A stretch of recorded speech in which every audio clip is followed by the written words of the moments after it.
New ಡೆಲ್ಲಿಯಲ್ಲಿ ನಡೆದಂತ women's premier league ನ ಹರಾಜಿನಲ್ಲಿ RCB ಉತ್ತಮ ಪ್ಲೇಯರ್ಸ್ ಗಳನ್ನ ಖರೀದಿಸುವುದರ ಮೂಲಕ ಇದೀಗ ಸೀಸನ್ 4ಕ್ಕೆ ಆರ್ಸಿಬಿ ಒಂದು ಬಲಿಷ್ಠ ತಂಡವನ್ನ ಕಟ್ಟಿದೆ. ಆದ್ರೆ ವುಮೆನ್ಸ್ ಪ್ರೀಮಿಯರ್ ಲೀಗ್ ನ ಹರಾಜಿನಲ್ಲಿ ಆರ್ಸಿಬಿ ಯಾವೆಲ್ಲ ಪ್ಲೇಯರ್ಸ್ ಗಳನ್ನ ಖರೀದಿಸುವುದರ ಮೂಲಕ ಸೀಸನ್ 4ಕ್ಕೆ ಒಂದು ಬಲಿಷ್ಠ ತಂಡವನ್ನ ಕಟ್ಟಿದೆ ಎಂಬುದರ ಡೀಟೇಲ್ಸ್ ಅನ್ನ ಈ ವಿಡಿಯೋದಲ್ಲಿ ನಾವು ನಿಮ್ಮ ಜೊತೆ ಶೇರ್ ಮಾಡಲಿದ್ದೇವೆ.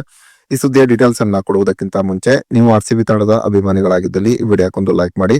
ಹಾಗೆಯೇ ವುಮೆನ್ಸ್ ಪ್ರೀಮಿಯರ್ ಲೀಗ್ ನ ಸೀಸನ್ 4ರಲ್ಲಿ ಆರ್ಸಿಬಿ ಚಾಂಪಿಯನ್ ಆಗಿ ಹೊರಹೊಮ್ಮುತ್ತದೆ ಅಂತ ನಿಮಗೆ ಅನಿಸುತ್ತದೆಯೋ ಅಥವಾ ಇಲ್ಲವೋ ಎಂಬ ನಿಮ್ಮ ಅನಿಸಿಕೆಯನ್ನ ತಪ್ಪದೇ ಕಮೆಂಟ್ ಬಾಕ್ಸ್ ಅಲ್ಲಿ ತಿಳಿಸಿ.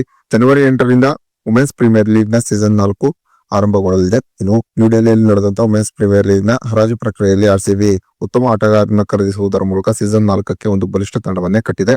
ಸೀಸನ್ 4ರ ಹರಾಜಿನಲ್ಲಿ ಆರ್ಸಿಬಿ ಮೊದಲು ಖರೀದಿಸಿದ ಪ್ಲೇಯರ್ ಯಾರೆಂದರೆ ಅದು ಆಸ್ಟ್ರೇಲಿಯಾ ತಂಡದ ಸ್ಫೋಟಕ ಬ್ಯಾಟ್ಸ್ಮನ್ ಆಗಿರುವಂತಹ Georgia Voll women's premier league ನ ಕಳೆದ ಸೀಸನ್ ಅಲ್ಲಿ ಒಂದು ಭರ್ಜರಿಯಾದಂತಹ ಬ್ಯಾಟಿಂಗ್ ಪ್ರದರ್ಶನವನ್ನು ತೋರಿದ್ದರು. ಇದರ ಜೊತೆಗೆ ಇತ್ತೀಚೆಗೆ ಮುಕ್ತಾಯಗೊಂಡಂತ ವುಮೆನ್ಸ್ ವರ್ಲ್ಡ್ ಕಪ್ ನಲ್ಲೂ ಕೂಡ ಜಾರ್ಜಿಯಾ ವಾಲ್ ಒಂದು ಉತ್ತಮವಾದ ಪ್ರದರ್ಶನ ತೋರಿದ್ದರು. ಹೀಗಾಗಿ ಜಾರ್ಜಿಯಾ ವಾಲ್ಗೆ ಬರೋಬ್ಬರಿ 60 ಲಕ್ಷ ರೂಪಾಯಿಗಳನ್ನ ಕೊಟ್ಟು ಆರ್ಸಿಬಿ ಖರೀದಿ ಮಾಡಿತು. ಇನ್ನು ಸೀಸನ್ 4ರ ಹರಾಜಿನಲ್ಲಿ ಆರ್ಸಿಬಿ ಖರೀದಿಸಿದ ಎರಡನೇ ಪ್ಲೇಯರ್ ಯಾರೆಂದರೆ ಅದು ಸೌತ್ ಆಫ್ರಿಕಾದ ಆಲ್ರೌಂಡರ್ ಆಗಿರುವಂತಹ ನಡೀನ್ ಡಿ ಕ್ಲಾರ್ಕ್ ಇತ್ತೀಚೆಗೆ ಮುಕ್ತಾಯಗೊಂಡಂತ ವುಮೆನ್ಸ್ ವರ್ಲ್ಡ್ ಕಪ್ ನಲ್ಲಿ ಸೌತ್ ಆಫ್ರಿಕಾ ತಂಡದ ಪರವಾಗಿ ಒಂದು ಭರ್ಜರಿಯಾದಂತಹ ಆಲ್ರೌಂಡಿಂಗ್ ಪ್ರದರ್ಶನವನ್ನು ತೋರುವುದರ ಮೂಲಕ ಮಿಂಚಿದ್ದರು.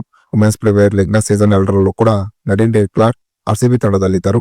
ಆದ್ರೆ ಸೀಸನ್ 3ರಲ್ಲಿ ಆರ್ಸಿಬಿ ನಡೀನ್ ಡಿ ಕ್ಲಾರ್ಕ್ ಅವರನ್ನ ರಿಲೀಸ್ ಮಾಡಿತ್ತು. ಇದೀಗ ಸದ್ಯ ಒಂದು ಉತ್ತಮವಾದ ಫಾರ್ಮುಲ್ ಇರುವಂತಹ ನಡೀನ್ ಡಿ ಕ್ಲಾರ್ಕ್ ಅವರನ್ನ ಹರಾಜಿನಲ್ಲಿ ಖರೀದಿಸುವುದರ ಮೂಲಕ ಆರ್ಸಿಬಿ ತನ್ನ ತಂಡವನ್ನ ಇನ್ನಷ್ಟು ಬಲಿಷ್ಠ ಮಾಡಿಕೊಂಡಿದೆ ಅಂತಾನೆ ಹೇಳಬಹುದಾಗಿದೆ.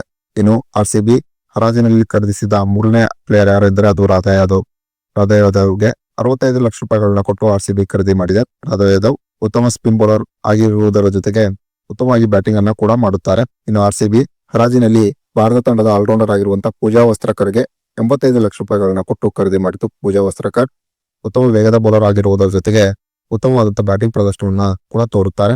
ಇನ್ನು ಆರ್ಸಿಬಿ ಭಾರತ ತಂಡದ ಆಲ್ರೌಂಡರ್ ಆಗಿರುವಂತಹ ಅರುಂಧತಿ ರೆಡ್ಡಿಗೆ 75 ಲಕ್ಷ ರೂಪಾಯಿಗಳನ್ನ ಕೊಟ್ಟು ಖರೀದಿ ಮಾಡಿದೆ.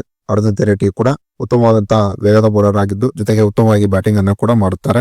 ಇನ್ನು ಆರ್ಸಿಬಿ ವುಮೆನ್ಸ್ ಪ್ರೀಮಿಯರ್ ಲೀಗ್ ನ ಹರಾಜಿನಲ್ಲಿ ಇಂಗ್ಲೆಂಡ್ ತಂಡದ ಸ್ಟಾರ್ ವೇಗದ ಬೌಲರ್ ಆಗಿರುವಂತಹ ಲಾರೆನ್ ಬೆಲ್ ಅವರನ್ನ ಕೂಡ ಖರೀದಿ ಮಾಡಿದೆ. ಲಾರೆನ್ ಬೆಲ್ಗೆ 90 ಲಕ್ಷ ರೂಪಾಯಿಗಳನ್ನ ಕೊಟ್ಟು ಇದೀಗ ಆರ್ಸಿಬಿ ತನ್ನ ತಂಡಕ್ಕೆ ಸೇರಿಸಿಕೊಂಡಿದೆ. ಲಾರೆನ್ ಬೆಲ್ ಆಗಮನದಿಂದಾಗಿ ಇದೀಗ ಆರ್ಸಿಬಿಯ ಬೌಲಿಂಗ್ ಡಿಪಾರ್ಟ್ಮೆಂಟ್ ಇದೀಗ ತುಂಬಾನೇ ಬಲಿಷ್ಠವಾಗಿದೆ ಅಂತಾನೆ ಹೇಳಬಹುದಾಗಿದೆ. ಇನ್ನು ಇಂಗ್ಲೆಂಡ್ ತಂಡದ ಲಿಸಿ ಸ್ಮಿತ್ಗೆ 30 ಲಕ್ಷ ರೂಪಾಯಿಗಳನ್ನ ಕೊಟ್ಟು ಆರ್ಸಿಬಿ ಸೀಸನ್ 4ರಲ್ಲಿ ತನ್ನ ತಂಡಕ್ಕೆ ಸೇರಿಸಿಕೊಂಡಿದೆ. ಹೀಗೆ ಆರ್ಸಿಬಿ ವುಮೆನ್ಸ್ ಪ್ರೀಮಿಯರ್ ಲೀಗ್ ನ ಹರಾಜಿನಲ್ಲಿ ಉತ್ತಮ ಪ್ಲೇಯರ್ಸ್ ಗಳನ್ನ ಖರೀದಿಸುವುದರ ಮೂಲಕ ಈಗ ಸೀಸನ್ 4ಕ್ಕೆ ಒಂದು ಬಲಿಷ್ಠ ತಂಡವನ್ನೇ ಕಟ್ಟಿದೆ. ಇನ್ನು ಆರ್ಸಿಬಿ ಸೀಸನ್ 4ರಲ್ಲಿ ಕಟ್ಟಿರುವ ಒಂದು ಬಲಿಷ್ಠ ತಂಡದ ಬಗ್ಗೆ ನಿಮ್ಮ ಅನಿಸಿಕೆ ಅಭಿಪ್ರಾಯವನ್ನ ತಪ್ಪದೇ ಕಮೆಂಟ್ ಬಾಕ್ಸ್ ಅಲ್ಲಿ ತಿಳಿಸಿ.